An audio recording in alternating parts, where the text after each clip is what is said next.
आपलं हे भागवत पुराण निरूपण त्याचं सत्र जे आहे ते 9वं आहे.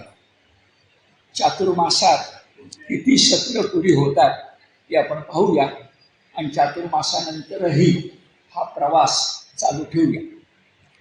9व्या सत्राची सुरुवात करताना 8व्या सत्राच्या अखेरी आपण एक महत्त्वाचं विधान केलं होतं. लोकमान्य टिळकांच्या आधारे केलं होतं, गीता रहस्याच्या आधारे केलं होतं. ते असं की भागवत पुराण म्हणजे भक्ती, भक्तिमान पुरुष ही आपली भूमिका आहे, ती आहेच. पण लोकमान्यांचं निरीक्षण असं आहे की भागवतामधले जे भक्त आहेत, मग राजा प्रियवत असेल, प्रियव्रत असेल, राजा पृथू असेल किंवा प्रल्हाद असेल, ही सगळी माणसं जेवढी मोठी भगवत भक्त होती तेवढीच ती निष्काम कर्मयोगी होती. म्हणजे भागवत पुराण हे भक्ती आणि कर्म या दोघांचाही आदर करतं. भागवत पुराणाला कर्मयुक्त भक्ती पाहिजे आणि भक्तियुक्त कर्म पाहिजे. रथाला जशी 2 चाकं आवश्यक आहेत तसं भागवताच्या दृष्टिकोनातून सुद्धा फक्त भक्ती नाही आहे आणि फक्त कर्म नाही आहे. पुन्हा भक्ती ही आंधळी नाही आहे आणि कर्म हे कर्मकांड नाही आहे. शुष्क अर्थहीन असं कर्मकांड नाही आहे. तर ज्याला गीता कर्मयोग म्हणते, कर्मशास्त्र म्हणते, ते आहे. तर ही भूमिका आजही आपल्याला सुरुवातीलाच येते आणि ती म्हणजे गेल्या खेपेला ज्या एका मोठ्या राजाचं नाव आपण घेतलं होतं, प्रियव्रत, तिथूनच सुरुवात करूया. हा जो प्रियव्रत होता, त्या प्रियव्रतानं मनामध्ये विचार केला की हा जो सूर्यनारायण आहे, हा सूर्यनारायण प्रकाश देतो पृथ्वीला, पण त्यावेळच्या भूमिकेतून सांगायचं आजही खरं आहे, तो पृथ्वीचा निम्मा भाग उजळवितो. जेव्हा सूर्यनारायण पृथ्वीचा निम्मा भाग उजळवितो तेव्हा निम्मा भाग अंधारात असतो. असं कशाला असावं? एकाच वेळेला ही पृथ्वी पूर्ण प्रकाशानंच किंवा सदोदित प्रकाशानंच, रात्र नव्हेच दिवसच अशी का असू नये?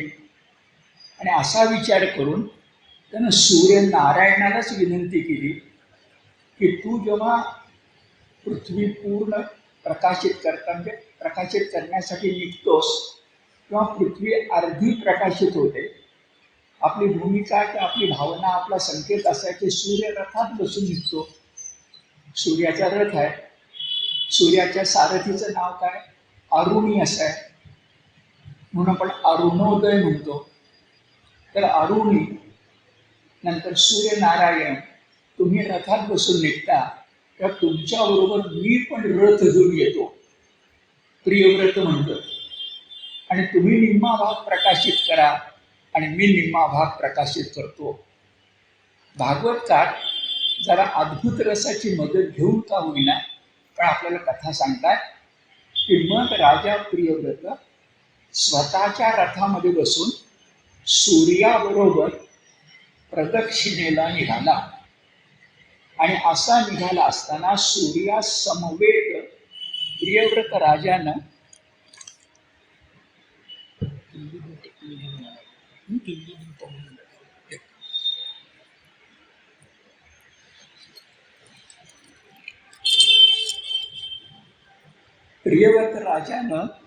सूर्यासमवेत स्वतःच्या रथामध्ये बसून पृथ्वी प्रदक्षिणा सुरू केली. सूर्य पृथ्वी प्रदक्षिणा करतो असं मानतो आपण. मुळात वैज्ञानिक सत्य उलट आहे, आता ते नको बोलूया. सूर्य पृथ्वी प्रदक्षिणा करतो. तर तो करत असताना प्रियव्रत राजानं पण त्याच्याबरोबर, म्हणजे दोघांनी मिळून जय आणि विजय, राम आणि कृष्ण, तसं दोघांनी मिळून पृथ्वी प्रदक्षिणा सुरू केली. सूर्यनारायण त्याच्या सामर्थ्यानुसार पृथ्वीचा अर्धा भाग उजळवीत होता आणि प्रियव्रतानं त्याच्या सामर्थ्यानुसार, आता बघा सूर्यनारायण भगवानाचा अंश आहे, प्रियव्रत म्हटलं तर माणूस आहे, भगवंताचा अंश म्हणता येईल, त्यांना आहेच तो जीवात्मा म्हणून, पण कशी तुलना आपल्याला करता येईल एवढी. पण प्रियव्रताची पुण्याई एवढी होती की सूर्यनारायणाबरोबर करत असताना 7 दिवसात ही प्रदक्षिणा सप्त होत असताना, आता जरा अद्भुत रस आहे, प्रियव्रत राजाच्या रथाच्या चाकामुळं सूर्य आकाशगामी आहे. हाही प्रियव्रत आकाशगामी असायला पाहिजे नाही का, नाही तर पृथ्वीला कसं प्रकाशमान करणार. पण सूर्यनारायण वरून प्रकाशमान करतोय आणि प्रियव्रत माणूस असल्यामुळं, राजा असल्यामुळं पृथ्वीवरूनच जातोय आणि प्रकाशमान करतोय.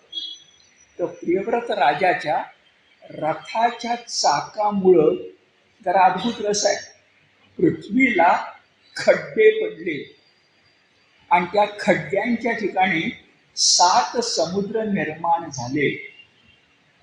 त्या समुद्राने पाणी, जी वेष्टिलेली भूमीची जागा होती ती द्वीपासारखी झाली, म्हणून खड्ड्यामध्ये समुद्र निर्माण झाले आणि खड्ड्याच्या आसपास द्वीप निर्माण झाले.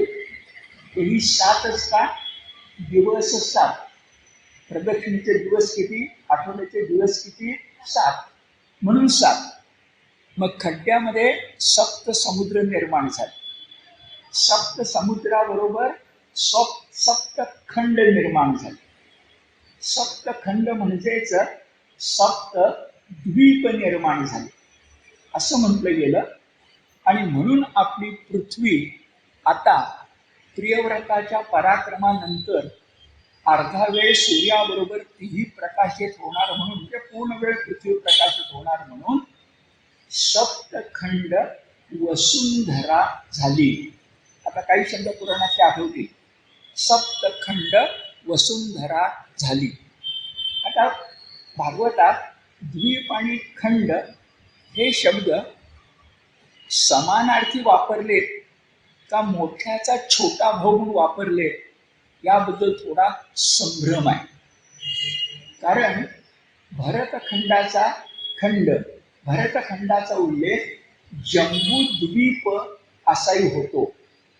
आज सुद्धा महाराष्ट्रात काही देशात कोणती धार्मिक पूजा असेल तर भरतखंडे, जम्बूद्वीपे,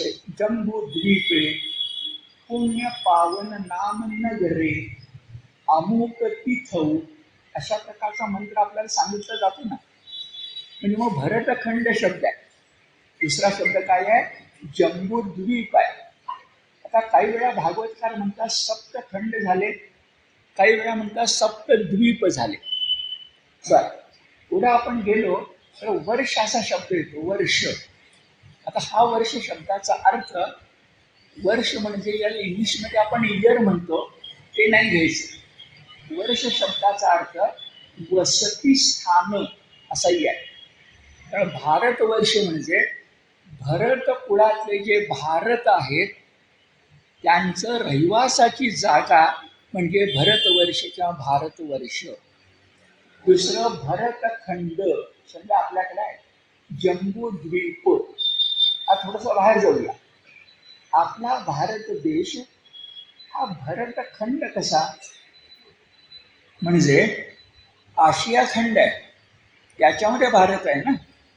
मग आशिया खंड आणि भरतखंड हे कसं काय, त्याचं भरतखंड एक वेळ कळलं, त्या भरतखंडाला जम्बूद्वीप कसं काय म्हणायचं. त्याचं उत्तर सांगतो. जगामध्ये 7 मोठे खंड आहेत, त्यात एक आशिया खंड आहे, त्यात भारत नावाचे खंड आहे. पण भारत देश खंड सदृश आहे, तो लहान नाही आहे. आपला विशाल भारत डोळ्यासमोर आला. आज अफगाणिस्तान वेगळा दिसेल, पण महाभारताच्या कालखंडात तो गांधार होता. तिथली राजकन्या भारतातल्या राजपुत्राला धृतराष्ट्राला वधू म्हणून प्राप्त झाली होती. तिकडं अफगाणिस्तान आणि तिकडच्या बाजूला सुमात्रा, जावा, कंबोडिया असं सगळा आपला विशाल भारत होता ना. मग असं वाटलं की आशिया खंड जो मोठा आहे त्या आशिया खंडाची आठवण व्हावी एवढा भरतखंड आहे. ठीक आहे, मग जम्बूद्वीप कसं काय म्हणायचं? खंड म्हटलं तर पुन्हा एक विचार करा, द्वीप कसा असतो बरं? तर सामान्यपणे द्वीप द्वीप म्हणजे बेट घेतलं तर सामान्यपणे चारी बाजूनं पाणी असतं. पण समजा चारी बाजूनं पाणी असलं तर ते बेट दळणवळणाच्या दृष्टिकोनातून उपयुक्त आहे का? जर त्या बेटाला समजा 3 बाजूनं पाणी असलं आणि एका बाजूला जायला यायला माणसांना भूमार्ग असला तर चांगलं नाही का? तुमचं माझं भाग्य असं की आपला भारत देश कसा आहे बघा. त्याला 3 समुद्र आहेत. एक बंगालचा उपसागर म्हणजे गंगा सागर, ज्याला आपण अरबी समुद्र म्हणतो. त्याला अरबी समुद्र म्हणायचं काही कारण नाही, तो आपला सिंधू सागर आहे. आणि खाली जो आहे त्याचं नाव आहेच मुळी हिंदी महासागर. तर 2 सागर आणि एक महासागर हे शब्द उगीच आलेले नाहीत. अशा 3 सागरांनी वेष्टीत असणारी भूमी तिला द्वीपच म्हणायला पाहिजे ना. म्हणून आपल्याकडं भरतखंड शब्द आला, भरतखंडाला जम्बूद्वीप हे नाव आलं आणि पुढं प्रवास सुरू झाला. आता मी म्हटलं खंड आणि द्वीप याच्यामध्ये कधी कधी मागोपुढं कसं होतं. तर जम्बूद्वीप एकदा म्हटलं जम्बूद्वीप की त्याच्यामध्ये भरतखंड एक वेगळे सांगितलं जातं आणि त्या भरतखंडातील पुन्हा वेगळे काशीखंड सांगितले जातं. आपण जर पुराण वाङ्मयाचा अभ्यास केला असं दिसतं. आजची आपली जी काशी आहे तो काशीखंड आहे, ते भरतखंडात आहे. पण भरतखंडामध्ये असूनही भरतखंडापासून काहीतरी वेगळं आहे. आता कसं काय बरं? तर साधं उदाहरण, ख्रिश्चन धर्मानुसार जे रोम आहे जिथं पोप राहतात ते रोम शहर मुळामध्ये कुठल्या देशामध्ये आहे? इटलीमध्ये आहे. इटलीत आज आहे ना, पण आपण प्रवास करायला गेलो तर आपण गेलो बघताना इटली पण बघतो, रोमही बघतो आणि पुन्हा इटलीमध्ये येतो. तसंच भारतामध्ये काशीखंड सोडून बाकी सगळं जे काही होतं त्याला भरतखंड म्हटलं गेलं आणि काशीखंडाला एक वेगळी योग्यता दिली गेली. का बरं? तर त्या ठिकाणी शिवशंकर आहे. जे ब्रह्मा आणि विष्णूपेक्षा मोठा कोण? शिवशंकर. आता हे पटण्यासाठी एक उदाहरण आठवा. काशीखंडाला काय मान होता बरं? तर राजा हरिश्चंद्राची गोष्ट आठवा. राजा हरिश्चंद्राच्या स्वप्नामध्ये विश्वामित्राला त्याच्या राज्याची म्हणजे सगळ्या पृथ्वीची दानधर्मामध्ये किंवा दानधर्म केला. स्वप्नात राजा हरिश्चंद्र, तारामती आठवतं सगळ्यांना.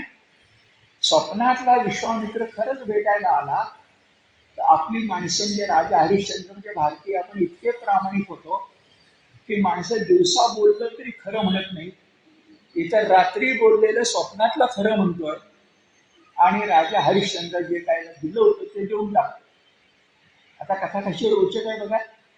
विश्वामित्र म्हणाला की एवढं सगळं राज्य मला तू दिवस फार छान झालं. अरे पण आपल्याकडे पद्धत आहे, दान दिल्यानंतर पुन्हा दक्षिणा द्यावी लागते. तर दक्षिणा दे. हरिश्चंद्राला वाटलं आहे त्यातलं देऊया. तर विश्वामित्र म्हणाला नाही नाही, हे सगळं मला मिळालेलंच आहे. आता दक्षिणा मिळवायला तुला नवं काहीतरी मिळवायला लागेल. आणि त्या गोष्टीमध्ये कळतं की राजा हरिश्चंद्र पत्नी सकट त्याचं जे काही राज्य होतं ते सोडून काशीखंडात गेला. आता कथेचा संदर्भ लक्षात येईल की काशीखंड भरतखंडात असूनही वेगळा असला पाहिजे. त्या काशीखंडात त्याला काय काय करावं लागलं? स्मशानात राहावं लागलं. तुम्हाला सगळ्यांना माहिती आहे. पुत्राचा मृत्यू पाहावा लागला, पत्नीचं रंगरूप बदललेलं पाहावं लागलं. पण हे सगळं करून त्याने द्रव्य मिळवलं आणि दक्षिणा त्याने विश्वामित्राला अर्पण केली. अशा कथेमध्ये काशीखंडाचा हा जो स्वतंत्र उल्लेख येतो तो भागवतातही आहे. भागवत कोणत्या कालखंडातला आहे? इसवी सन पूर्व 1000 किंवा गीता इसवी सन पूर्व 2000. म्हणजे काशी खंडाची योग्यता किमान इसवी सन पूर्व 1000 होती, कारण भागवतामध्ये त्याचा स्पष्टपणे उल्लेख येताना आपल्याला दिसतो. हे सगळं कोणी निर्माण केलं? हे सगळं निर्माण केलं प्रियव्रत राजानं. कसं केलं की प्रदक्षिणा करताना 7 दिवस, 7 खड्डे, 7 समुद्र, 7 द्वीप वगैरे वगैरे असा हा प्रियव्रत राजा आहे. आता हा प्रियव्रत राजाचा वंश अतिशय मोठा. त्या वंशामध्ये त्याचा जो मुलगा होता त्याचं नाव आग्निध्र. आग्निध्र. त्याचा जो मुलगा होता त्याचं नाव नाभी. नाभी 2 अर्थानं फार छान आहे. नाभी अभय, घेऊ नकोस. नाभी म्हणजे बेंडियाचा अर्थ आपण करतो पेट झाला, नाभी कमल, पण नाभी. तर प्रियव्रत अग्निध्र नाभी. हा नाभी राजा थोडा यज्ञ वेडा होता. त्यानं असा एक यज्ञ केला की त्या यज्ञात देवाकडे त्यानं मागणी केली की मला दुसरं काही नको, तू जसा आहेस परमात्मा तसाच पुत्र मला मिळाला पाहिजे. म्हणजे पुत्र कामेष्टी यज्ञ दशरथ राजा वगैरे आपण ऐकलं, पण हा काय विलक्षण आहे की जो अशासाठी यज्ञ करतो की देवच माझ्या पोटी जन्मास आला पाहिजे. आणि इतपत त्याचं सामर्थ्य होतं की देवाने त्याच्या पोटी जन्मास यायचं ठरवलं. आणि खरंच देव त्याच्या पोटी जन्मास आला. त्याचंच नाव ऋषभ असं आहे. आता ऋषभदेवाची कथा आणि त्याचा मुलगा भरत म्हणजे जड भरताची कथा, अशी पिता पुत्रांची रोमहर्षक कथा आपल्या निरूपणामध्ये येणार आहे. ऋषभदेव हा ऋषभदेव स्वतःच एका श्लोकामध्ये सांगतो, जो श्लोक मी तुम्हाला नंतर सांगतो, की मी भगवंताचा अंश आहे. तर ऋषभ हे माझं नाव सुद्धा सर्वश्रेष्ठ या अर्थानं आहे. आता ऋषभ म्हणजे सर्वश्रेष्ठ हे कसं काय? तर ऋषभ यामध्ये रू नावाचा धातू आहे. आणि रू धातू द्रष्टा म्हणजे दूरचं पाहणारा या अर्थानं आहे. म्हणूनच रू पासून ऋषी शब्द जन्मास आलेला आहे. ऋषभ. म्हणून ऋषभ जेव्हा म्हणतोय मी श्रेष्ठ आहे म्हणून, तेव्हा त्याचा विचार करूया. व्याकरण दृष्ट्या सुद्धा बरोबर आहे की रू याचा अर्थ ऋषी, श्रेष्ठ, वरिष्ठ. बर, त्या रू सारखाच आणखीन एक धातू सहज आठवण होते, ती म्हणजे वृ. वला खाली ऋकार, वृ. त्या वृ धातूपासून काय शब्द आलाय बरं? तर वरणे, वर संशोधन. म्हणजे ऋ धातू हा निवड करणार आहे आणि ऋ धातू लांबचं पाहणार आहे. त्या ऋषभासारखाच आपल्या परंपरेमध्ये मोठा शब्द आहे बघा, वृ पासून आलेला, तो म्हणजे वृषभ. आता वृ म्हणजे वरणे, वर संशोधन. हा वृषभ शब्द आपल्या परंपरेत किती मोठा आहे. वृषभ म्हणजे आपण बैल मानतो, बैल आहे, गोवंश आहे म्हणून भारतीय शेती आहे. हा वृषभ म्हणजे नंदी बैल शंकराचं वाहन आहे. जो देवांचा देव महादेव आहे त्याचा वाहन वृषभ आहे. आणि जी आपली सिंधू संस्कृती आहे, इंग्रजांनी आपल्याला असं सांगायचा प्रयत्न केला की सिंधू संस्कृती आर्यांची होती, ही सिंधू संस्कृती द्रविडांची होती आणि आर्यांनी तिचा नाश केला. हे धादांत खोटं आहे. धादांत. द्रविडांचा इथं काहीही संबंध नाही. सिंधू संस्कृती ही आर्यांचीच होती. तिचा नाश कुणी केला असेल तर तो पृथ्वीवर पडलेल्या 1000 वर्षाच्या दुष्काळाने केलेला. हे आज इतिहासातलं सत्य आहे. सिंधू संस्कृतीचा काळ जो आहे इसवी सन पूर्व 2000, 3000, 4000 याचं ठरवायला पाहिजे. याच कालखंडामध्ये जगातले सगळे जे कोणी देश असतील ते नष्ट झालेले आहेत. कारण 1000 वर्षाचा दुष्काळ पडावा अशी स्थिती होती. सिंधू संस्कृतीचं उत्खनन होताना हडप्पा मोहनजोदडोमध्ये जे काही अवशेष मिळाले, इंग्रजांनी आम्हाला शिकवलं की त्याच्यामध्ये काहीतरी सांगाड्या, मस्तकावर, कवटीवर शस्त्राघात आहेत आणि मग ते आर्यांनी केले. धादांत खोटं आहे. एक फक्त मिळाला आहे ज्याच्यावर शस्त्राचा आघात आहे आणि तोही लढाईतल्या शस्त्राचा नाही आहे, घरामध्ये एखादी जखम व्हावी तशा प्रकारचा. आज आपल्याला सगळे पुरावे सांगतात की कुठेही युद्धाचा उल्लेख नाही आहे. ही नगर रचना होती. आता थोडंसं आपण हायस्कूलमध्ये आपण लहान असताना शिकलो ते आठवा. सिंधू संस्कृती, हडप्पा मोहनजोदडो, सार्वजनिक स्नानगृह, पाण्याची अत्यंत निचरा करण्याची व्यवस्था. काय आपल्याला खोटं सांगितलं गेले बघा. सिंधू संस्कृती, सिंधू आणि सरस्वती या दोन्ही नद्यांच्या काठी सरस्वती होती. सिंधू तिची उपनदी होती. आता एक 5 मिनिटं खर्च करतो. मुळामध्ये सिंधू लहान आहे, सरस्वती मोठी आहे. सिंधू संस्कृती म्हणजे सरस्वती संस्कृतीच. आणि त्यामध्ये नदीच्या काठी नदीचा पूर जेव्हा यायचा तेव्हा नदी काठचा जो भाग असायचा तो पुरानं बाधित झाला की तिथलेच नगरवासी आपलीच घरं मोडून टाकून जरा वरच्या बाजूला उंच जागी जायचे आणि नवी घरं वसवायचे. अशी स्तरांची रचना, नगर रचना आज पुराव्यानं सापडलेली आहे. मग काय म्हणायचं, आधीचं जे नष्ट केलं ते त्यांनीच नष्ट केलं होतं. म्हणजे कसं, मला या भूखंडावर जुनं घर पाडून नवं घर बांधायचंय, तर जुनं घर पाडायला पाहिजे की नको? पण तेवढंच कोणतरी मोबाईलवर चित्रित करायचं म्हणजे जुनं घर पाडलं, काय माणसं आहे तो. पण 6 महिने नवं घर बांधलं हे दाखवायचंच नाही. असं झालेलं आहे. आता खूप बोलताना मी आवडतं घेतो, पण अशी जी संस्कृती आम्ही बघा की 1000 वर्षाचा दुष्काळ होता ना, म्हणूनच आपली सरस्वती नदी कोरडी पडली. नाहीतर ती सिंधूच्या रूपानं, सरस्वतीच्या रूपानं वाहत वाहत हिमालयातून निघून पंजाब, राजस्थान, गुजरात अशी जात होती. हे सगळं आज आपल्याला पुराव्यानिशी, अगदी नासानं दिलेल्या पुराव्यानिशी माहिती झालेलं आहे. ती आर्यांचीच संस्कृती होती. त्या सिंधू सरस्वतीच्या काठीच ऋग्वेदादी आमचे ग्रंथ निर्माण झाले. नंतर अवर्षण पडलं 1000 वर्षाचं जवळपास. सरस्वती आटली, सिंधू राहिली. ही संस्कृती सिंधू संस्कृती नसून सरस्वती संस्कृती आहे. का दोन्ही मिळून एकच आहे. एवढं सगळं आपल्याला आठवतंय. अशा प्रकारचा विषय निघाला म्हणून आपण बोललो. तर आता सिंधू संस्कृती म्हटलं आणि त्याच्यामध्ये जे आम्हाला अवशेष मिळाले त्यामध्ये सगळ्यात मोठा देव वृषभदेव आहे, गुरु. आणि आता मी बोलतोय ऋषभदेव. जरा फरक आहे गुरु आणि ऋषीतला ऋ. आता वृषभ बाजूला ठेवूया, ऋषभदेवाकडे येऊया.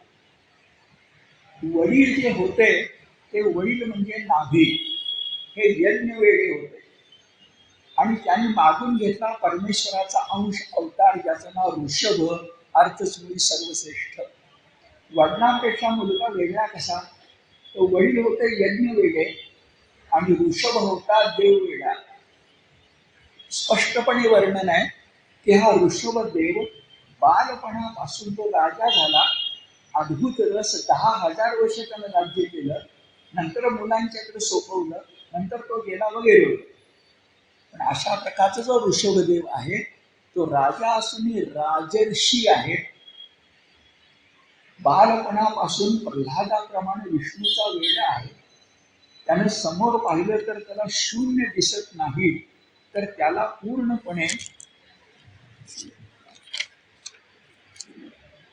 विष्णूचं दर्शन होतं, अशा प्रकारचा उल्लेख येतो. आणि हा ऋषभदेव वैशिष्ट्य आहे आपल्या भारतातल्या तीनही धर्मपंथांना आपला पूर्वज वाटतो.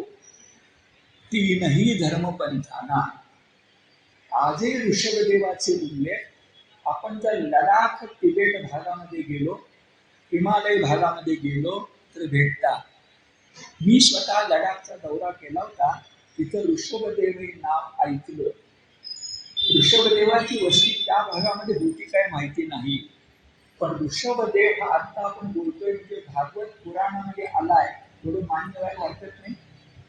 तुमचा माझा आजचा जो हिंदू धर्म आहे तो वैदिक यज्ञीय धर्म नाही आहे. आजचा तुमचा माझा जो हिंदू धर्म आहे तो वैदिक यज्ञीय धर्म नाही आहे, आपला पुराणोक्त धर्म आहे. आपला हिंदू धर्म निर्गुणापेक्षा सगुणाची पूजा करणार आहे. तो विष्णूचा अवतार कृष्ण याची पूजा करणार आहे. म्हणून आपण म्हणूया की आजचा हिंदू धर्म हा पौराणिक धर्म आहे. त्या पौराणिक हिंदू धर्मात हा शब्द मुद्दा मी वापरतोय.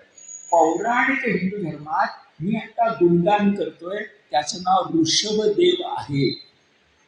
आणि आपल्या भारतात जन्मलेले भारतीय असणारे, भारतीय उपनिषदांचा वारसा मिरवणारे आणि दोन धर्मपंथ आहेत. एक बौद्ध धर्म आणि दुसरा जैन धर्म. त्यातली तत्व आपल्या उपनिषदातलीच सगळी तत्व आहेत. अहिंसा असू दे नाहीतर करुणा असू दे. आता ऐका, या बौद्ध आणि जैन परंपरेचा इतिहास जेव्हा सांगितला जातो तेव्हा दोन नावं हटकून येतात. एक नाव ऋषभदेव आणि दुसरं नाव अर्हत. याचा उल्लेख भागवतकार करतायत. आता भागवतकार कधी असं म्हणताना दिसतात की अर्हत हा ऋषभदेव परंपरेतला म्हणजे वंश परंपरेतला कोणी एक राजा आहे. कधी असं म्हणताना दिसताय की ऋषभ बरोबरच अर्हत. आता बघा, सबंध बौद्ध परंपरा बघा, त्यात अर्हत राजा मोठा मानला गेलाय. सबंध जैन परंपरा बघा, जे 24 तीर्थंकर मानले गेले त्यात अर्हत आणि ऋषभदेव यांचं गुणगान दिसतं. आता आपल्या लक्षात येईल की भारतात जन्मलेला आणि विशाल भारतात पसरलेला तो बौद्ध धर्म असू दे, नाहीतर वेदाच्याही काळामध्ये, जरा नीट ऐका, वेदाच्याही काळामध्ये दोन शब्द रूढ होते. एक म्हणजे ब्राह्मण आणि एक म्हणजे श्रमण. श्रमण हा शब्द जैन परंपरेमध्ये आहे. आणि आपण लक्षात घेऊया अभ्यासातून की वेदामध्ये यज्ञ जेव्हा सुरू होता तेव्हा ब्राह्मण त्याला मानत होते. आणि यज्ञ विरोधी असूनही भक्ती करणारे, यज्ञ विरोधी असूनही भक्ती करणारे, संन्यास मार्गाला अधिक मानणारे असे जे कोणी होते ते श्रमण होते. आजही बौद्ध धर्म, जैन धर्मामध्ये श्रमण हा शब्द कसा आहे लक्षात घ्या. आपल्याकडे साहित्यामध्ये सुद्धा म्हणजे अगदी कालिदासा साहित्य, भौभूती साहित्य, भर्तृहरीचं साहित्य, विशाखा दत्ताचं साहित्य, तर त्यातील ब्राह्मण आणि श्रमण हे शब्द येतात. मग लक्षात येईल की जग काय म्हणतं आणि कोणी काय म्हणतं याला आम्ही विचारत नाही. पौराणिक हिंदू धर्म, बौद्ध धर्म आणि हिंदू धर्म ही एकाच कुटुंबातली 3 मुलं आहेत. त्यांचा कुलवंश, त्यांचा वंशदाय, त्यांचा DNA, त्यांचा वारसा एकच आहे. सुदैवानं कोणी या तिघात फरक आपल्या देशात करत नाही. पण करत असला तर आपण भागवत धर्माच्या आधारे एवढे नाव उच्चारलं तरी पुरे की ऋषभदेव तिघांनाही मान्य आहे. आणि असा पूर्वज एक असणं, धर्म परंपरा एक असणं, वारसा एक असणं ही गोष्ट नैसर्गिक आहे. आणि नैसर्गिक गोष्ट कुणाला नाकारता येत नाही. कारण निसर्ग कुणाला नाकारताच येत नाही. कारण बाकी सगळे निसर्गानंतर असतात. निसर्ग हाच सर्वश्रेष्ठ असतो असं दिसेल. ऋषभदेवाचं आणखी मोठं वैशिष्ट्य सांगतात आणि मला ते कौतुकास्पद वाटतं की आपण गोपाळ कृष्णाच्या कथेमध्ये ऐकतो की गोवर्धन पर्वताची पूजा करायची म्हटलं आणि त्याने इंद्राला आव्हान दिलं, अशा प्रकारचा उल्लेख आपण ऐकतो कृष्णाच्या जीवनामध्ये. पण कृष्णाच्या आधी हा जो ऋषभदेव आहे किंवा भागवत नंतर असेल तर नंतर माहिती नाही काळ, पण ऋषभदेवाच्या जीवनात सुद्धा कृष्णासारखीच गोष्ट आहे. आता जरा आठवतं का बघा, वडील यज्ञ वेडे होते, मुलगा यज्ञ वेडा नव्हता. त्या ऋषभदेवानं इंद्राला आव्हान दिलं. इंद्राला आव्हान दिलं म्हणजे काय असतं बरं? एका वाक्यात सांगतो. इंद्राला आव्हान म्हणजे यज्ञ संस्कृतीला आव्हान. कारण इंद्राला काय म्हणू आपण, हवीर भाग कुठे मिळणार? यज्ञात. त्या इंद्राला आव्हान दिलं तर इंद्र रागावला. रागावलेल्या इंद्रानं पर्जन्य अवरोध केला. आता आधी तर सप्तखंड वसुंधरा प्रियव्रतापासून आली आहे. पर्जन्य नसेल तर काय होईल? तेव्हा ऋषभदेवानं, भागवतकार सांगतात, स्वतःच्या योग सामर्थ्यानं पर्जन्य देवतेला आवाहन केलं आणि सप्त वसुंधरा ही सस्य श्यामला केली. इंद्राला आव्हान देऊन, तू पर्जन्याचा देव आहेस, तू अडवतोस ना, मी पर्जन्याचा मी भक्त होतो आणि पर्जन्य आणतो आणि सस्य श्यामला पृथ्वी करून माझ्या प्रजेला सुखी करतो. त्याला राजर्षी म्हणतात, म्हणून तो श्रेष्ठ. आता याच्याच पोटी नंतर भरत जन्मास येणार आहे. त्या भरतावरून आपल्या देशाला नाव भरतखंड मिळालेलं आहे. ते थोड्या वेळानं आता आपण बोलतोय ऋषभाबद्दल. आता ऋषभाचा हा भरत जसा एक मोठा मुलगा आहे, तसं विशेष गोष्ट आहे की भरत हा किती विष्णू भक्त होता बघा. तर त्याच्या पोटी भरत हा नंतर राजा झालाय, राजा भरत. तोच नंतर जड भरत. पण त्या भरत हा ज्येष्ठ पुत्र आहे. पण त्या ऋषभदेवाच्या पोटी 9 पुत्र जन्मास आले. भरतानंतर कनिष्ठ बंधू, आणि ते इतके मोठे झाले की भक्त म्हटलं की नारद, भक्त म्हटलं की सनक सनंदन असे 14. आणि आता एक नावं सांगणार आहे, त्यांना नव भागवत म्हणतात. दोन्ही अर्थानं नव म्हणजे नव, अभिनव, आणि 9 म्हणजे 9. तर भरत हा ज्येष्ठ पुत्र आहे आणि कनिष्ठ पुत्र कोण बरं? ते 9 भागवतांची नावं जरा आता सांगतो की नुसती कानावर असू दे. त्यांचा संबंध नंतर दशमस्कंद झाल्यावर, एकादश स्कंद झाल्यानंतर म्हणजे पहिले 5 अध्याय फार महत्वाचे आहेत. पंचाध्यायी, त्याच्यावर नाथ भागवत लिहिलं गेलं एकादश स्कंदावर. तिथे एक निमी नावाचा राजा आहे, त्याच्या यज्ञामध्ये नवभागवत येणार आहेत आणि 5 अध्यायामध्ये भागवताची सगळी लक्षणं ही सांगितली जाणार आहे. तेव्हा असं म्हणतात, एकादश स्कंदामध्ये पहिल्या 5 अध्यायात नवभागवत जो भागवत धर्म सांगतात, तोच 5व्या म्हणजे 6व्या अध्यायापासून 31व्या अध्यायापर्यंत विस्तारलेला आहे. बीज आणि वटवृक्ष 5 अध्याय भागवताची लक्षणं सांगतायत. कोण? नवभागवत. ते कोणाची मुलं आहेत? ऋषभ देवाची. आता त्यांची नावं अशी आहेत. श्लोक सांगतो आणि मग त्याची विभागणी करूया. कवी हरिरंतरिक्षः प्रबुद्धः पिप्पलायनः आविर्होत्रोऽथ ध्रुविलश् चमसः करभाजनः, असा श्लोक आहे. याच्यामध्ये 9 नावं येतात. पहिल्या चरणात 5 नावं येतात. ऐका. कवी, हरी, अंतरिक्ष, प्रबुद्ध आणि पिप्पलायन. नावं किती सुंदर असावी. कवी म्हणजे क्रांतद्रष्टा ऋषी. गीता सांगते शुक्राचार्यांना कवी म्हटलेला आहे. कवी. दुसऱ्याचं नाव बघा हरी, उपास्य दैवताचं नावही हरीच आणि उपासकाचं नाव सुद्धा हरीच. तिसरं नाव बघा अंतरिक्ष. आकाशाचं परमेश्वराचं वर्णन करायचं झालं तर परमेश्वर किती विशाल आहे, अंतरिक्षासारखा. अंतरिक्षाचा रंग कसा, नीलवर्ण. समुद्राचा रंग कसा, नीलवर्ण. आणि भगवंताचा रंग कसा, नीलवर्ण. अंतरिक्ष म्हणजे भगवंताचाच आरसा, ज्यात तो आपलं प्रतिबिंब बघतो. कवी, हरी, अंतरिक्ष, प्रबुद्धा.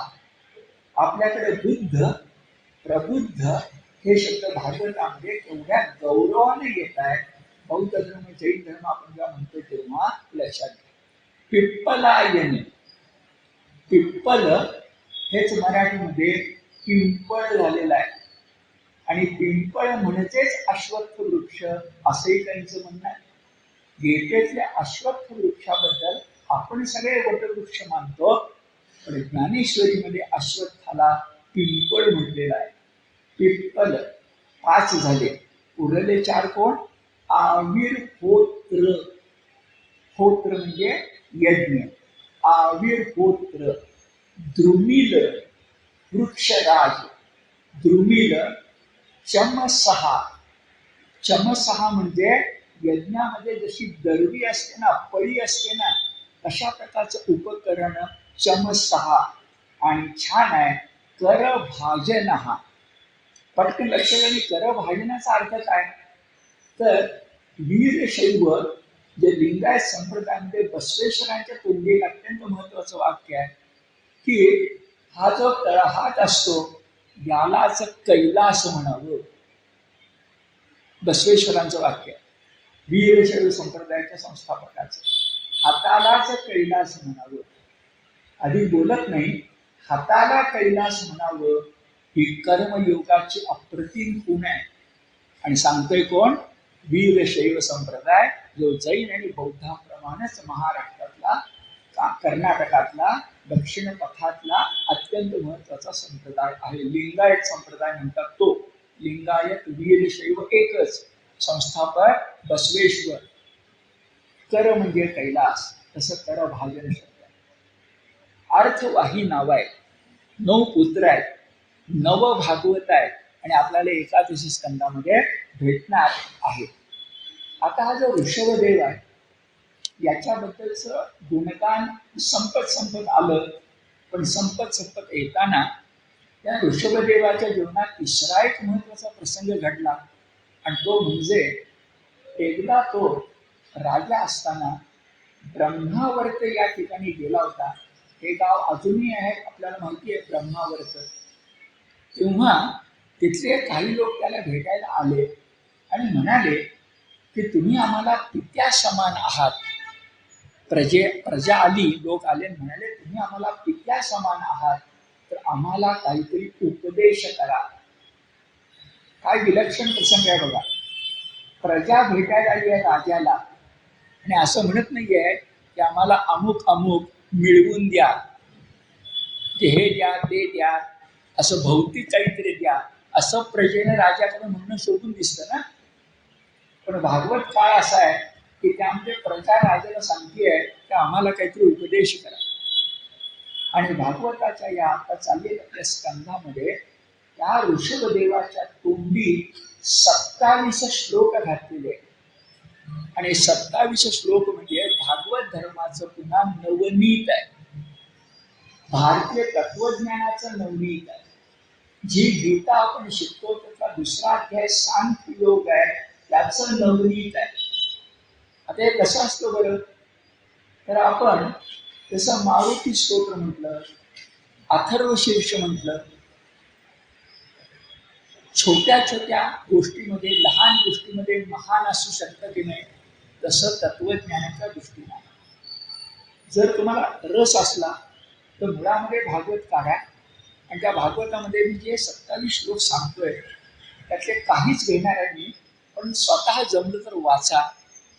त्या 27 श्लोकामध्ये आपलं सगळं भारतीय तत्वज्ञान आलंय असं वाटून जाईल. आता त्यातल्या काही आपण घेऊया आणि ऋषभदेव हा पुरा करूया. तर ऋषभदेवाच्या 3 गोष्टी आपण लक्षात घेतल्या. त्यातली दुसरी गोष्ट पर्जन्याची होती आणि तिसरी गोष्ट पर्जन्य हा भौतिक उपदेश झाला. हे तत्वज्ञानाचं पर्जन्य आहे जे 27 श्लोकामध्ये आलं.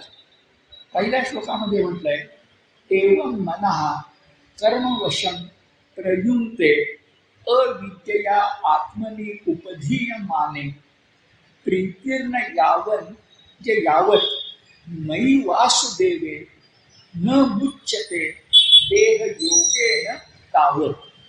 न मुच्यते मुच मुंच मोक्ष सुटका न मुंचते देह योगेन तावत. एक मान्यच केलं पाहिजे की आत्मबुद्धी मोठी आहे, देहबुद्धी कनिष्ठ आहे. आपण सगळे देहबुद्धीमध्ये आहोत. मी नाकारत नाही, पण देहबुद्धीमध्ये आहोत. तर आम्हाला आत्मबुद्धी का ब्रह्मविद्या मिळवायची असेल तर आम्हाला काय करावं लागेल हे पुढं पुन्हा एकदा येणार आहे, तेव्हा सविस्तर बोलूया. भरत रहुगण नावाच्या राजाला उपदेश करताना हेच सगळे येणार आहे. पण ते आहे भरताचं सांगणं आणि हे आहे ऋषभदेवाचं सांगणं एक आहे ते आहे, पण पितापुत्र एकच बोलणार आहे. काय म्हटलंय एवं मनः कर्मवशं प्रयुक्ते. आमचं मन कर्मवश होतं, म्हणजे आम्ही सांगतो ते कर्म करत नाही, त्याला वाटतं ते कर्म करतं. वश शब्द लक्षात घ्या. वश म्हणजे दुसऱ्याच्या ताब्यात असणं. आपण सगळे प्रकृतीवश आहोत आणि भगवंता वश प्रकृती आहे. जे प्रकृतीच्या ताब्यात आहोत आणि भगवंताच्या ताब्यात प्रकृती. प्रकृती वश आणि वश प्रकृती. तर मन जे आहे ना ते प्रयुंक्ते. प्रयुंक्ते म्हणजे लावणं. नको त्या गोष्टीकडे लावतं, अविद्येकडे लावतं आणि आत्मनी उपधीयमान. निखाऱ्यावर राख बसावी तसं आमच्या कर्मामुळे जीवात्मा हा शिवात्मा असताना आम्ही तो झाकून टाकतो. अशा वेळेला प्रीतीर्न यावत मयि वासुदेवे. जोपर्यंत तुमच्या मनामध्ये त्या वासुदेवाबद्दल प्रेम निर्माण होत नाही. लक्षात घ्या, भागवत पुराणात महत्वाचं काय, दशमस्कंध अजून तर यायचं आहे, पण 5वा असो नाही तर 4था असो नाही तर 6वा असो, कोण सगळ्यात मोठा देव आहे, वासुदेव. आता वासुदेव म्हणजे स्पष्ट आहे, वसुदेवाचा मुलगा म्हणजे श्रीकृष्ण. म्हणून प्रीतीर्न यावत मयि वासुदेवे न मुच्यते का मुंचते देह योगेन तावत. काय म्हणायचंय, संसार करूया, पण संसार करताना जोपर्यंत हे मन थोडा वेळ तरी वासुदेवाची आठवण करत नाही तोपर्यंत देह योग संपणार नाही. एक श्लोक झाला. दुसरा बघा, कर्म वश झालो की अडचण आहे, पण समजा ते कर्म आम्ही देवासाठी केलं तर अडचण नाही ना. हत्यार आहे, कसं वापरायचं आपण ठरवायचं ना. मग दुसऱ्या श्लोकामध्ये म्हटलंय मत कर्म मत कथयाच नित्यम मत एव संगात गुण कीर्तनात मे निर्वैर साम्य उपशमेन पुत्रा जिहासया देह गेहात्म बुद्धे. इथं पुत्रा शब्द येतो आणि कथेची आठवण ठेवा, प्रजेला पुत्र मानून ऋषभ हे सांगतोय. काय सांगतोय, जिहासया, तुला त्याग करता येणार नाही. देह गेह आत्मबुद्धे. जोडी मोठी छान आहे. आपल्याकडे तत्वज्ञानामध्ये घट आणि पट असा शब्द येतो. घट आणि पट, तशी एक जोडी लक्षात ठेवा. देह आणि गेह. गेह म्हणजे घर आणि देह म्हणजे आपलं घर, आणि आपण घरदारात अडकतो. देह गेहात्मबुद्धे. अधिक बोलत नाही. ज्ञानदेवांचा एक अभंग आहे, त्या अभंगातले शब्द आठवा. कोणाचे हे घर देह हा कोणाचा. ज्ञानेश्वर कालखंड ऐतिहासिक बोलतोय, इसवी सन पूर्व कालखंडातल्या भागवतात.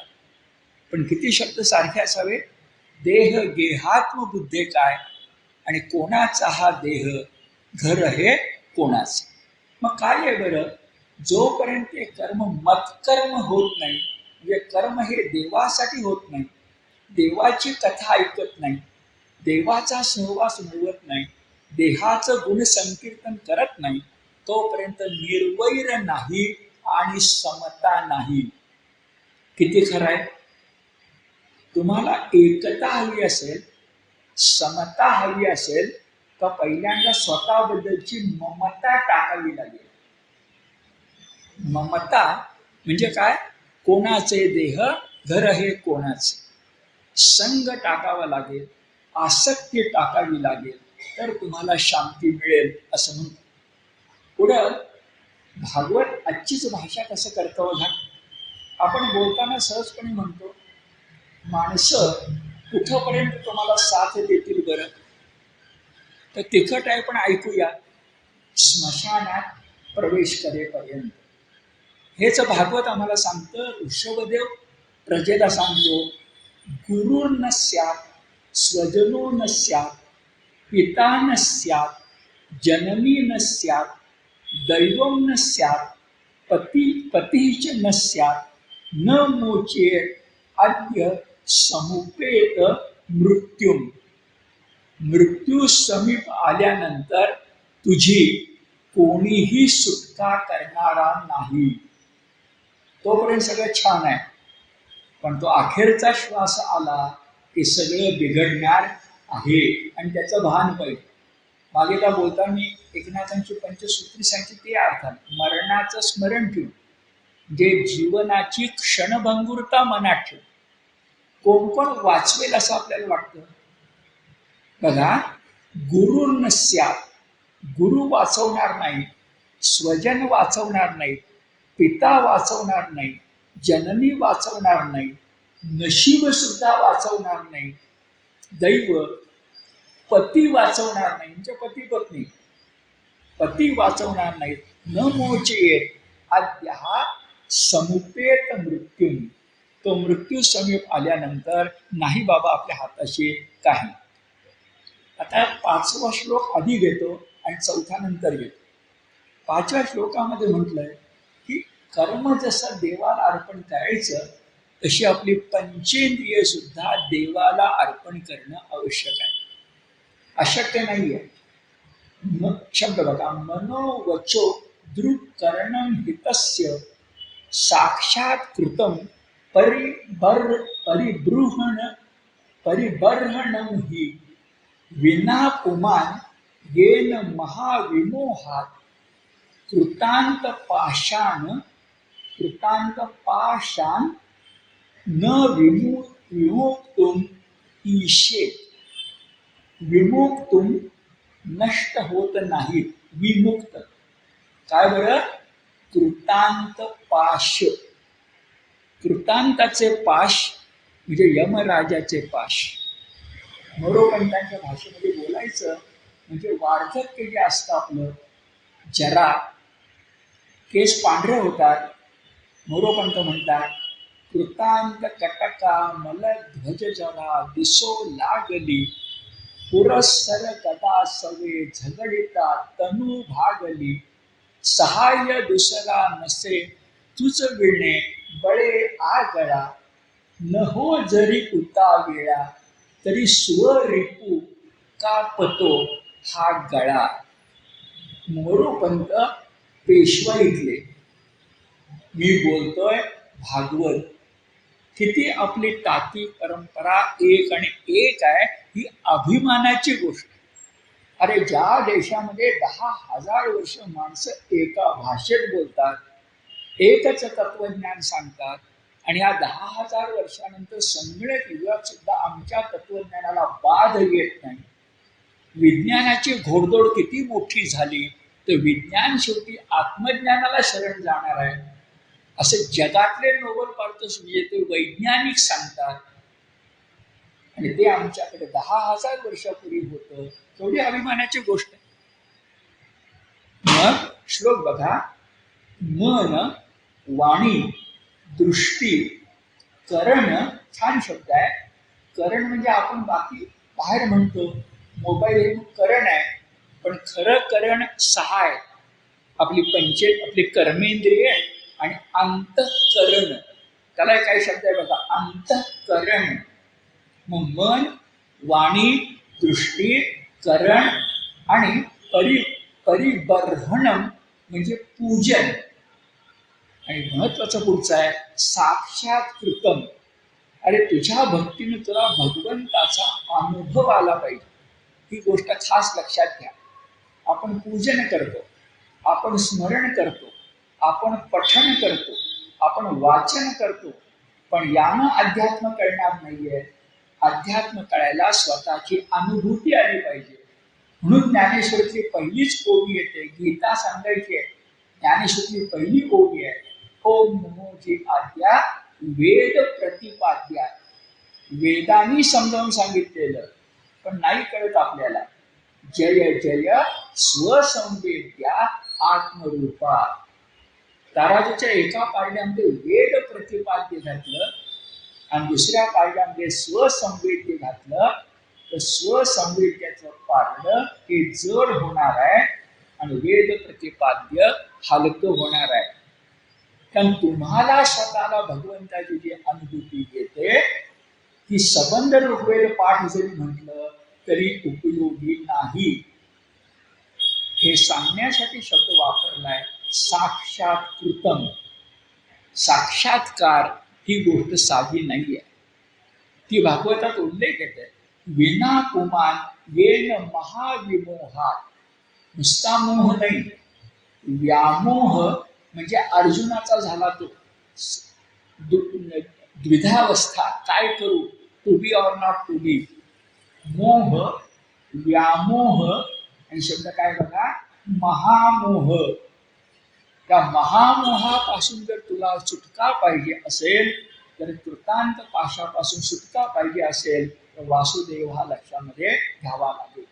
आणि चौथा श्लोक तुम्ही वाचा, त्याच्यात एकच म्हटलंय, सहसा आपला ऋषी असं बोलत नाही, पण ऋषभदेव स्वतःच प्रजेला उपदेश करताना 27 श्लोकामध्ये म्हणताय की माझं नाव माझ्या वडिलांनी जे ऋषभ ठेवलंय ते सर्वश्रेष्ठ म्हणून ठेवलंय, म्हणून मी तुम्हाला सर्वश्रेष्ठाचा उपदेश करतो, असा एक उल्लेख येऊन जातो. भारतीय परंपरेच्या विसंगत आहे, त्यांना आपण स्वतःबद्दल न बोलणं ही भारतीय परंपरा आहे. ज्ञानदेव अनेकदा आपल्याला सांगतात की ज्ञातेपण लपवावे, पिसेपण मिरवावे. हे ज्ञानदेवांचे शब्द आहेत.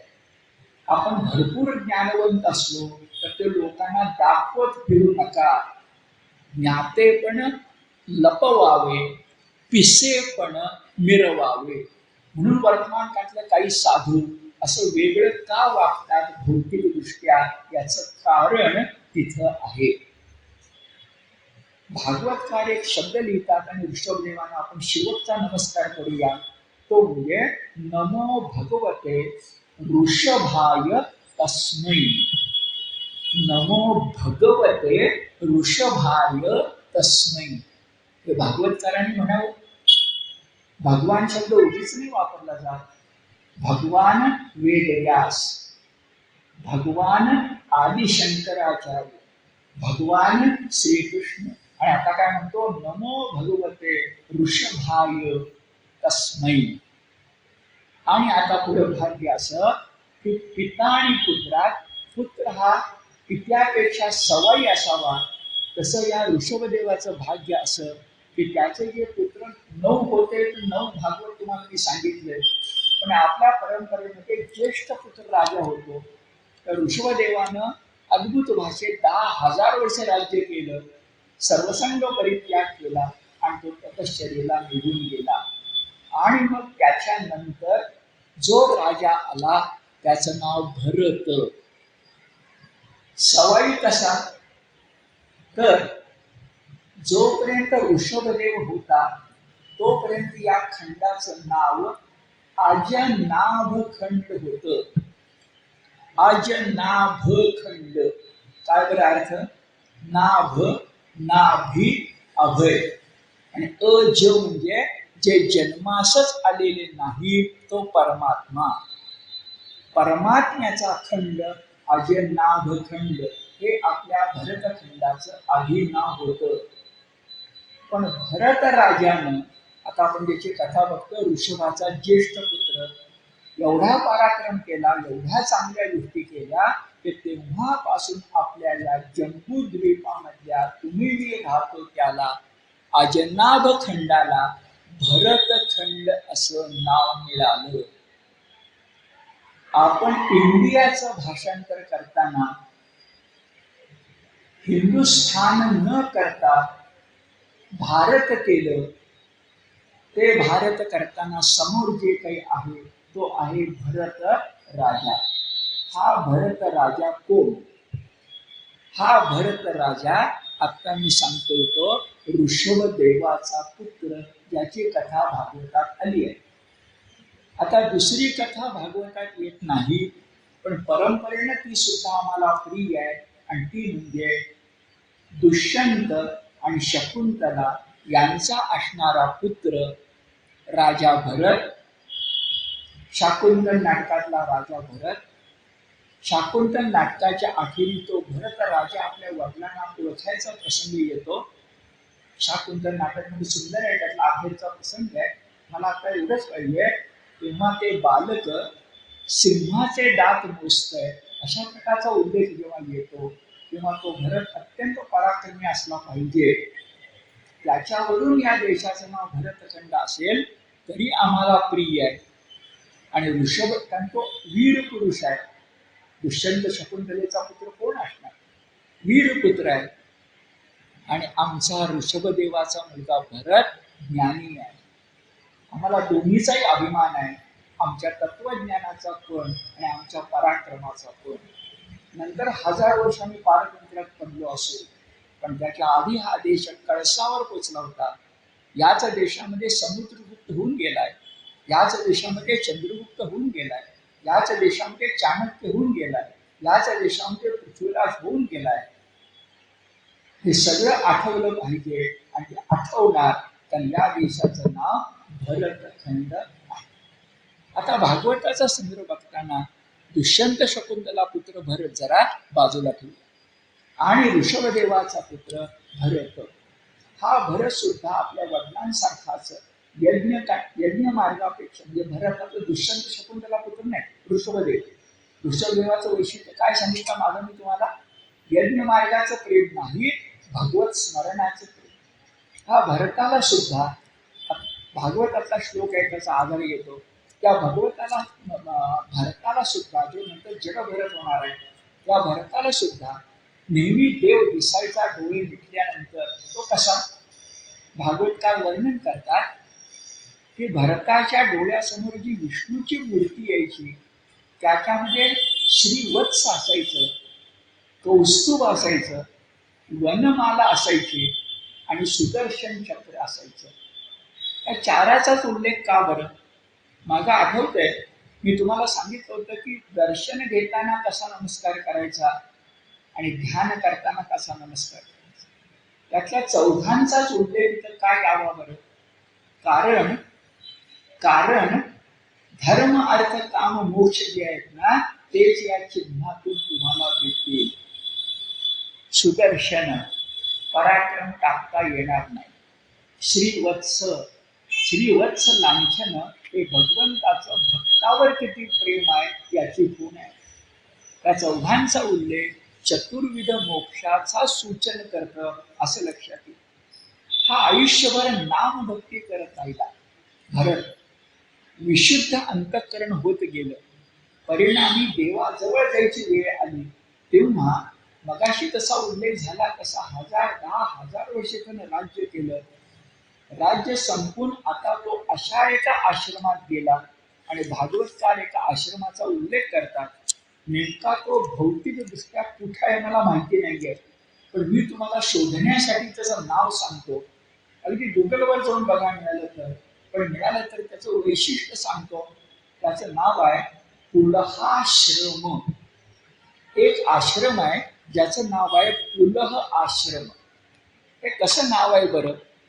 तर भागवतात जसं नाव नेहमी येतं ते म्हणजे नैमिषारण्य.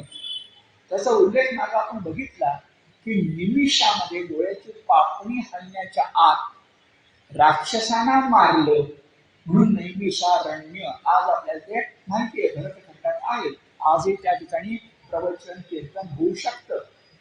मी सांगतोय ते दुसरं आहे तुलहाश्रम, त्याच्याला शोधूया. कारण त्या नैमिषारण्यात गेलं की जसं विष्णूचं दर्शन घडतं तसं म्हणे, भागवत सांगते तसं म्हणे की आज सुद्धा तुलहाश्रमात जाऊन आपण भक्ती केली तर भगवंताचं साक्षात दर्शन घडू शकतं. ही परंपरा भरत राजापासून भरतखंडाला वरदान मिळालेली आहे. कारण अख्खा भरतखंड त्याचा असताना एकच आश्रम त्याने निवडला आयुष्याच्या अखेरीसाठी. हा कुठे आहे बरं? तर नदीचं नाव सांगतो, त्याच्या आधारे शोध घ्यायचा प्रयत्न करा. नदीचं नाव गंडकी असं आहे आणि नदी भारतात आहे गंडकी. कारण पुढे संदर्भ येणार आहे त्या गंडकी नदीतच तो उभा असताना या भरताचा जड भरत व्हायचा आहे. या भरताचा जड भरत व्हायचा आहे. आता एकीकडे तुम्ही सांगताय की ऋषभदेवाचा पुत्र आहे, त्याचं नाव भरत आहे, आणि पुन्हा पुन्हा उल्लेख करताय जड भरत जड भरत जड भरत. हे काय आहे आपल्या लक्षात येत नाही. पण जड भरत एका अर्थानं अपशब्द आहे, शिवी आहे. कारण भरताच्या मध्ये शब्द काय टाकताय? जड. जड म्हणजे निर्जीव, जड म्हणजे अचैतन्य, जड म्हणजे अभक्त, जड म्हणजे नास्तिक. आणि आमचा राजा जडभरत कसा झाला? आता अख्खी गोष्ट सांगायला लागली की तुम्हाला ती आठवत जाईल. आता निघालाय जडभरताचा विषय मी सांगतो. तो भरताचा जडभरत काय झाला? तर भूत दया असायला हरकत नाही, पण भूत दयेचं रूपांतर आसक्तीत झालं की पुण्याचं पाप होतं. भूत दया पुण्य आहे, पण त्याचं रूपांतर आसक्तीत झालं तर ते पाप होतं. जसं अन्न वाईट जर झालं तर त्याचं विष होतं, हे आपल्याला माहिती आहे. आता हे जे वाक्य बोललोय हे कथेतून तुमच्या नंतर लक्षामध्ये येणार. काय घडलं? हा आमचा जड भरत, जड नाही भरत, तपश्चर्या किती छान करत होता. ऐका, तपश्चर्या करताना, आता राजा नाहीये, आता तपश्चर्या करताना त्यानं आपला आहार फक्त कंद मुळांचा ठेवला होता. भगवंत पूजनासाठी राजा होता म्हणून तो षोडशोपचार पूजा अपेक्षित नव्हता, तर फक्त तुलसी दल आणि रामफुल हे देवाला अर्पण करत होता. आणि अन्य कोणत्या देवाची पूजा न करता गंडकी नदीमध्ये जमेल तितका वेळ उभं राहून पहाटेपासून सूर्योदयापासून सूर्यास्तापर्यंत तो सूर्यनारायणाकडे बघत होता आणि सूर्यनारायणाच्याच वैदिक मंत्राचा जप करत होता. तो वैदिक मंत्र आहे विश्वामित्राला स्फुरलेला गायत्री मंत्र. गायत्रीचा अर्थ गोड गाय नाही. गायत्री म्हणजे सूर्यनारायण. ओम भूर्भुवः स्वः ओम तत्सवितुर्वरेण्यं भर्गो देवस्य धीमहि धियो यो नः प्रचोदयात्. किती आपल्याकडे शास्त्रीय मागणी गेली आहे बघा. वेदामध्ये विश्वामित्र देवाकडं गाई गुरं मागत नाहीये, अश्व घोडे मागत नाहीये, धनधान्य मागत नाहीये, महाल मंदिर मागत नाहीये, माझी बुद्धी सतेज कर एवढंच म्हणतोय.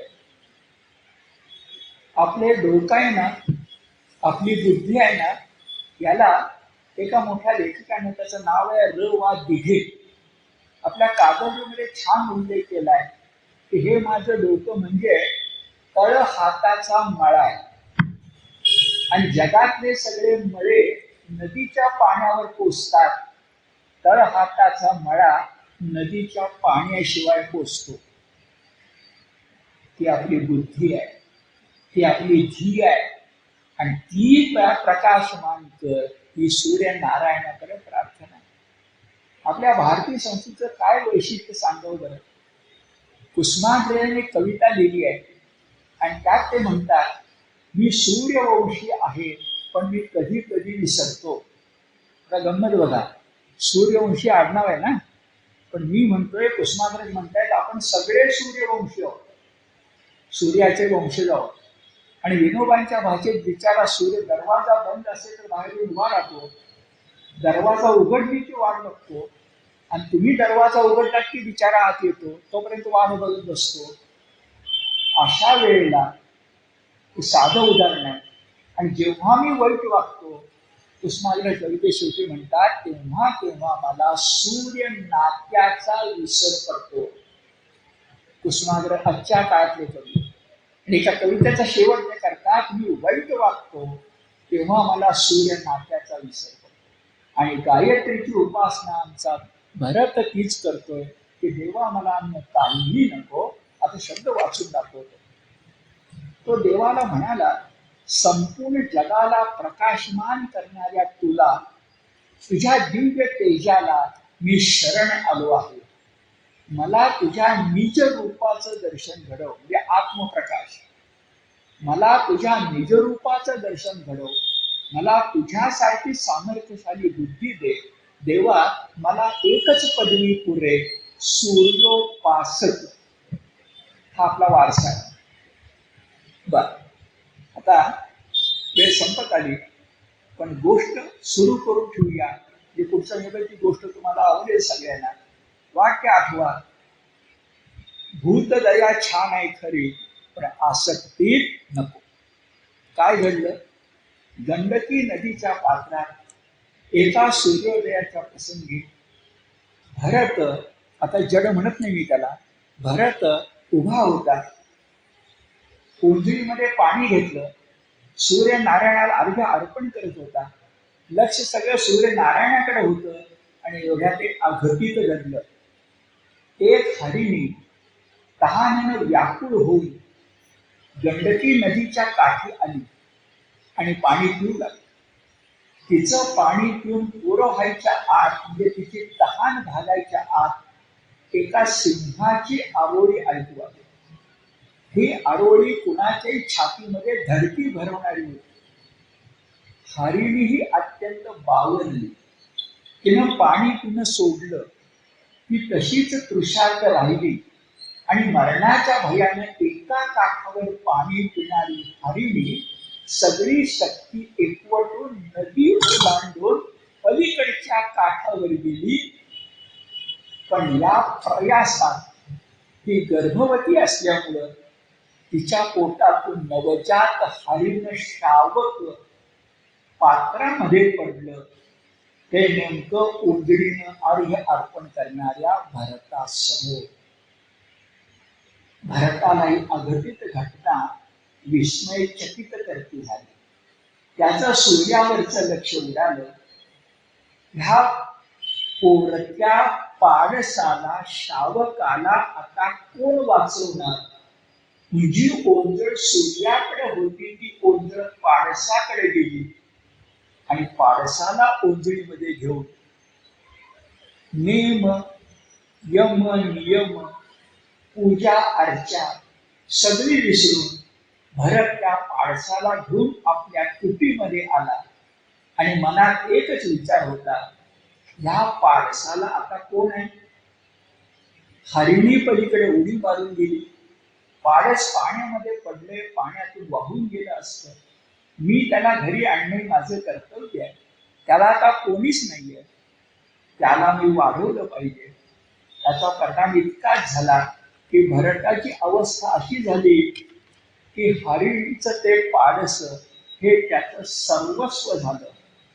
त्याचं पालन पोषण, इतरांपासून त्याचं रक्षण, त्याच्या चाऱ्या पाण्याची व्यवस्था यात भरत ऋषी इतका होऊन गेला की मग जप राहिलं, तप राहिलं, यम नियम राहिले.